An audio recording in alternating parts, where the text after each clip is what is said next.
Hello everyone. Sri Lanka के अंदर जो क्राइसिस चल रहा है, श्रीलंका की हालात इतने ज़्यादा खराब हो चुके हैं यहाँ पर कि लोग सड़कों पर उतर आए हैं। लोगों के पास खाना पीना रहने के लिए सुकून नहीं बचा है। लोगों की हालत इतनी खराब हो चुकी है कि लोगों ने अपना गुस्सा शांत करने के लिए प्राइम मिनिस्टर के घर तक में आग लगा दी। यहाँ पर प्रेसिडेंट के घर में घुस गए हैं लोग।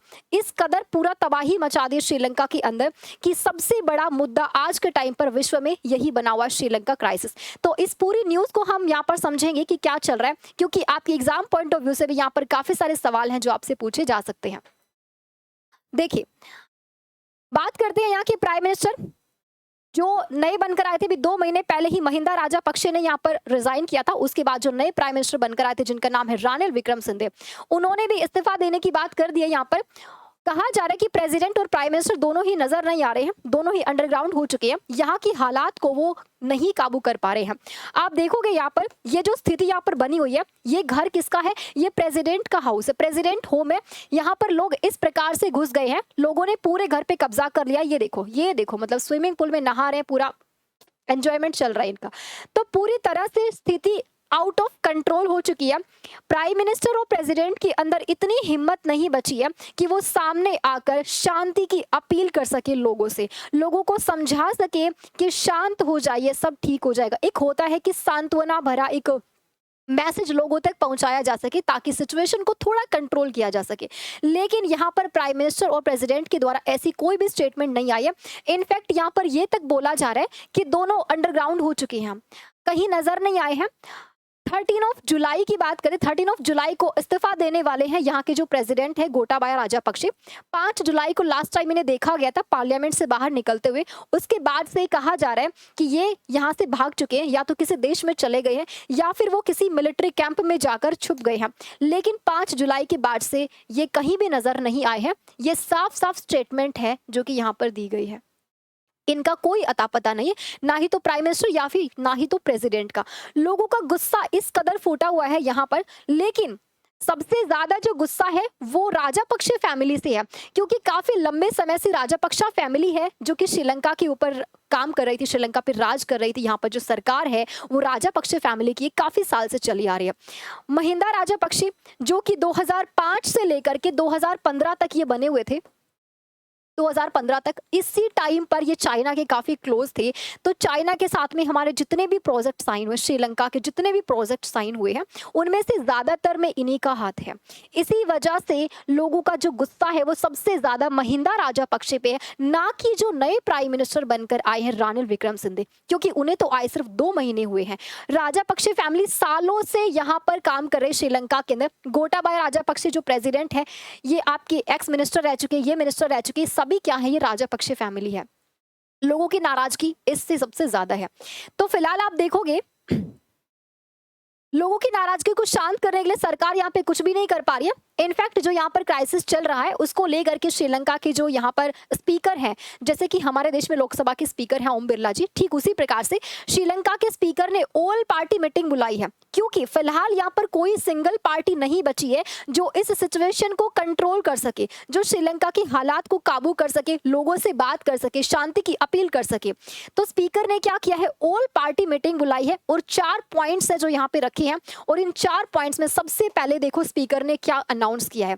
इन्होंने कहा है कि राजापक्षे, गोटाबाया राजापक्षे जो यहाँ के प्रेसिडेंट है, और प्राइम मिनिस्टर जो रानिल विक्रमसिंघे हैं, आप रिजाइन कर दीजिए।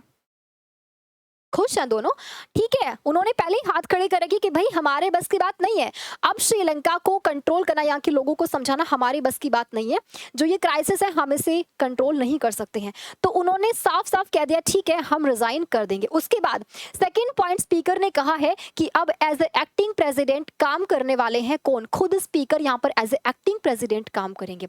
एक्टिंग प्रेसिडेंट यानी कि शॉर्ट टाइम पीरियड के लिए काम करेंगे श्रीलंका की हालात को कंट्रोल करने के लिए। थर्ड पॉइंट यहाँ पे जो बोला गया है, कहा जा रहा है कि अब नए प्रेसिडेंट अपॉइंट किए जाएंगे और इसके लिए सभी पार्टीज, जितनी भी श्रीलंका के अंदर पार्टीज हैं, ऑल पार्टीज, इनफैक्ट यहाँ पर अपोजिशन पार्टी की भी बात चल रही है, सब मिल करके एक प्रेसिडेंट अपॉइंट करेंगे ताकि वो इस देश को संभाल सके। तो एक प्रेसिडेंट यहाँ पर कॉलिशन गवर्नमेंट से बनाया जाएगा, कॉलिशन गवर्नमेंट रहेगी अब यहाँ पर, क्योंकि प्रेजेंट टाइम पर तो कोई पार्टी काम कर नहीं रही है। दोनों का कोई अता पता नहीं है। तो अब क्या है, एक नया प्रेसिडेंट बनकर आएगा, क्योंकि फिलहाल सभी पार्टीज की एक ही डिमांड है कि देश को बचाना है। सारी पार्टीज मिलकर काम करेंगी। ऐसा नहीं है कि अपोजिशन पार्टी है वो कुछ विपक्ष में है, कुछ अपना लेकर आ रहे हैं, वो कुछ अपना लेकर आ रहे हैं, ऐसा नहीं होगा। अब सारी पार्टीज मिलकर एक ही चीज चाहती हैं कि देश को कैसे बचाया जाए, जो देश की इकोनॉमी है उसे कैसे बचाया जाए। यूनाइटेड नेशंस का भी यहाँ पर एक स्टेटमेंट आया है। यूनाइटेड नेशंस ने वार्निंग दी है श्रीलंका को लेकर के कि ये पूरे विश्व के लिए एक वार्निंग है, नॉट ओनली फॉर श्रीलंका, ये पूरे विश्व के लिए एक वार्निंग है। जो श्रीलंका के अंदर सिचुएशन क्रिएट हुई है उस चीज को लेकर के, जो गुस्सा, जो लोगों की जो नाराजगी है और ये जो पूरी सिचुएशन यहाँ तक पहुंच गई है, ये आज के टाइम से नहीं चलती आ रही है, 2019 से चलती आ रही है, जब काफी सारे बॉम्ब ब्लास्ट यहाँ पर हुए थे। क्योंकि एक टाइम पर श्रीलंका की इकोनॉमी बहुत अच्छी हुआ करती थी, यहाँ पर टूरिज्म बहुत अच्छा था, लोग आते थे, फॉरेन से बहुत आते थे, सबसे ज्यादा जो पैसा जो कमाया जाता था वो टूरिज्म से होता था, सबसे ज्यादा जो जीडीपी थी वो टूरिज्म से आती थी। लेकिन 2019 में कुछ ऐसे बम धमाके हुए जिसके बाद कुछ फॉरेन लोग भी थे, विदेशी लोग भी थे जिसमें मारे गए थे। उसके बाद से यहाँ की जो इकोनॉमी है वो डाउन होती चली गई, और जो बची हुई कमी थी वो पूरी करी किसने? चाइना ने पूरी कर दी। क्योंकि यहाँ पे काफी सारे प्रोजेक्ट्स में चाइना ने इन्वेस्टमेंट किया जहां से कोई आउटपुट नहीं निकला, और चाइना ने उसके बाद कर्ज के नीचे दबा दिया श्रीलंका को पूरी तरह से। तो यूनाइटेड नेशंस ने स्टेटमेंट दिए कि भाई ये पूरे विश्व के लिए एक चुनौती है और आगे आना होगा श्रीलंका को लेकर के। लेकिन फिलहाल देखा जाए तो ना ही यूनाइटेड नेशंस, ना ही वर्ल्ड बैंक, ना ही आईएमएफ, किसी के द्वारा फिलहाल ऐसा कोई कदम नहीं उठाया गया है जिससे श्रीलंका को एक उम्मीद दिखाई दे। यहाँ पर अगर मैं डेट की बात करती हूँ, टोटल जो श्रीलंका के ऊपर फॉरेन डेट है प्रेजेंट टाइम पर, तो आप देखेंगे यहाँ पे $7 बिलियन ये इस साल का है, 2022 इतना चुकाना है। अगर बात करते हैं अगले कुछ सालों की, 2026 तक कितना चुकाना है? $25 बिलियन, $25 बिलियन। टोटल जो फॉरेन डेट है श्रीलंका के ऊपर वो टोटल कितना है? $51 बिलियन है। सबसे बड़ी बात यह है कि प्रेजेंट टाइम पर श्रीलंका के पास में कोई भी फॉरेन रिजर्व नहीं बचा है, सिर्फ और सिर्फ $25 मिलियन है। अगर फॉरेन रिजर्व ही नहीं बचा है तो यानी कि ये इंपोर्ट एक्सपोर्ट नहीं कर सकता। जो रिसोर्सेज श्रीलंका के पास में है उसी से काम चलाना होगा, क्योंकि ज्यादा दिन तक इस अमाउंट के साथ में वो सरवाइव नहीं कर सकता। मतलब बाहर से हम चीजें नहीं मंगवा सकते हैं, ठीक है। तो ये फॉरेन रिजर्व ये एक बहुत बड़ा फैक्टर है जो कि श्रीलंका में अब नहीं बचा है। अगर हम बात करते हैं, श्रीलंका ने काफी कंट्रीज से उधार लिया है। ये आप देख सकते हैं पूरा यहाँ पर कितने कितने परसेंट है जो बाकी कंट्री से इसने उधार लिया है पैसा। इसमें सबसे बड़ा हाथ है किसका? चाइना का। सबसे बड़ा जो इन्वेस्टमेंट है वो किसने किया हुआ है? चाइना ने किया हुआ है। और चाइना हमेशा उन्हीं प्रोजेक्ट्स में इन्वेस्ट करता है जहां से उसको रिटर्न मिलता है, जहां से उसको रिटर्न, सामने वाले को प्रॉफिट हो तो कोई नहीं, लेकिन नुकसान हो अच्छी बात है, इसी से तो उसका फायदा होगा, इसी से उसको फायदा मिलता है कि उस कंट्री को फिर उस नुकसान के नीचे दबाकर और अपना काम निकलवा सकते हैं। आप एग्जांपल के तौर पे ले सकते हो हम्बनटोटा पोर्ट जो है आपका, हम्बनटोटा पोर्ट, श्रीलंका इस पोर्ट को डेवलप करना चाह रहा था। श्रीलंका को लगता था कि यहाँ से हम काफ़ी पैसा कमा सकते हैं, काफ़ी प्रॉफिट हम कमा सकते हैं, जिससे हमारे देश की इकोनॉमी जो है वो काफ़ी अच्छी हो जाएगी। लेकिन ऐसा हुआ नहीं। हम्बनटोटा पोर्ट के इन्वेस्टमेंट के लिए श्रीलंका ने वर्ल्ड बैंक से हेल्प मांगी, लेकिन वर्ल्ड बैंक ने कोई हेल्प नहीं की थी। इंडिया से भी हेल्प मांगी थी, इंडिया ने हेल्प नहीं की, और एक सुझाव भी दिया था कि आप इस प्रोजेक्ट में इन्वेस्ट ना कीजिए, इससे आपको कोई फायदा नहीं होगा, उल्टा आपको नुकसान होगा। लेकिन श्रीलंका ओवर कॉन्फिडेंट, उन्होंने कहा कि नहीं फायदा होगा। उसके बाद क्या? चाइना आता है, हम करेंगे आपकी मदद। श्रीलंका खुश, चाइना से यहाँ पर पैसे ले लिए जाते हैं और हम्बनटोटा पोर्ट का काम शुरू हो गया। जब ये पोर्ट बनकर कंप्लीट होता है तो इससे कोई आउटपुट नहीं निकला, इससे श्रीलंका को कोई भी प्रॉफिट नहीं हुआ, उल्टा वो नुकसान में चला गया। फिर श्रीलंका आता है, सॉरी चाइना आता है कि अब हमारे पैसे वापस करो। तो पैसे वापस कहाँ से भाई? जब पैसा हमारे पास होता तो हम आपसे क्यों मदद लेते? तो चाइना ने कहा कि हमें तो हमारा पैसा चाहिए। तब श्रीलंका ने क्या किया? 99 ईयर्स के लिए उस पोर्ट को लीज पर दे दिया चाइना को, 99 ईयर्स के लिए। इसी प्रकार के बहुत सारे ऐसे प्रोजेक्ट्स हैं जो कि चाइना के द्वारा इन्वेस्ट किए हुए हैं इन श्रीलंका, और इसमें हाथ है सबसे ज्यादा महिंदा राजापक्षे का, क्योंकि 2005 से लेकर 15 तक ये थे यहाँ पर प्राइम मिनिस्टर, और इस बीच काफी क्लोज रिलेशंस थे चाइना के साथ में, और इन्होंने ही मोस्टली प्रोजेक्ट साइन किए हैं चाइना के साथ में। तो ये राजापक्षे फैमिली जो है, इसी के खिलाफ सबसे ज्यादा नाराजगी है लोगों के अंदर। आगे आप देखोगे यहाँ पर जो श्रीलंका का जो फिलहाल यहाँ पर जो इन्फ्लेशन चल रहा है, जैसे हमारे देश में महंगाई आसमान छू रही है ना, वैसे ही श्रीलंका में इन्फ्लेशन है जो आसमान छू रहा है। आप देखो यहाँ पे जो इन्फ्लेशन का ग्राफ है किस कदर ऊपर जा रहा है, आसमान छू रहा है। यहाँ पे जो मंदी है वो इस प्रकार से आ चुकी है, क्योंकि रिसोर्सेज नहीं है श्रीलंका में ज़्यादा, जो चीज़ें बची हैं वो बहुत महंगी हो चुकी हैं। आप यहाँ पर देखोगे दूध, गैस सिलेंडर हो गया, और दूध तो मिल भी नहीं रहा, इनफैक्ट मिल्क पाउडर से लोग काम चला रहे हैं, वो भी काफ़ी महंगा है। मैं अभी डाटा भूल गई हूँ, लगभग 400-500 समथिंग यहाँ पर कुछ ml दिया जा रहा है, तो मतलब इतना ज़्यादा महंगा हो चुका है। चावल तो यहाँ पे 500 रुपये केजी से स्टार्ट है। इतनी महंगाई बढ़ चुकी है इन्फ्लेशन की वजह से। जीडीपी जो है वो यहाँ की बिल्कुल खराब हो चुकी है।